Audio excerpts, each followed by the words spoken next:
Big breaking news. দর্শক, আপনারা সকলে জানেন অস্ট্রেলিয়ার বিপক্ষে চলতি বছরেই বাংলাদেশ কিন্তু ওয়ানডে এবং টি-20 ম্যাচ খেলবে বাংলাদেশের এই ঘরের মাঠে। ইতিমধ্যেই কিন্তু বাংলাদেশের বিপক্ষে আসন্ন ওয়ানডে এবং টি-20 সিরিজের জন্য স্কোয়াড ঘোষণা করে দিয়েছে অস্ট্রেলিয়া। আগামী 9 জুন থেকে শুরু হতে যাচ্ছে এই হাই ভোল্টেজ সিরিজটি। গত বিশ্বমানের তারকায় ভরপুর শক্তিশালী স্কোয়াড নিয়ে কিন্তু অজিরা আসছে বাংলাদেশে।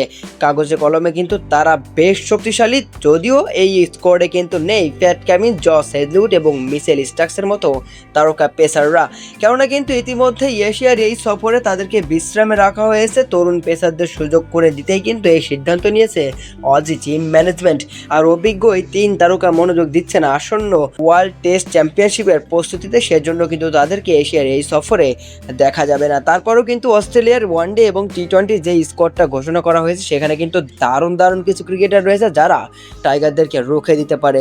তবে খেলাটা যেহেতু বাংলাদেশের ঘরের মাঠে, আর আপনারা সকলেই জানেন বাংলাদেশের ঘরের মাঠে বাংলাদেশকে হারানো কিন্তু এতটা সহজ কাজ না। শেষ পর্যন্ত দেখা যাক এই হাই ভোল্টেজ সিরিজে বাংলাদেশ কেমন পারফরমেন্স করতে পারে অস্ট্রেলিয়ার বিপক্ষে।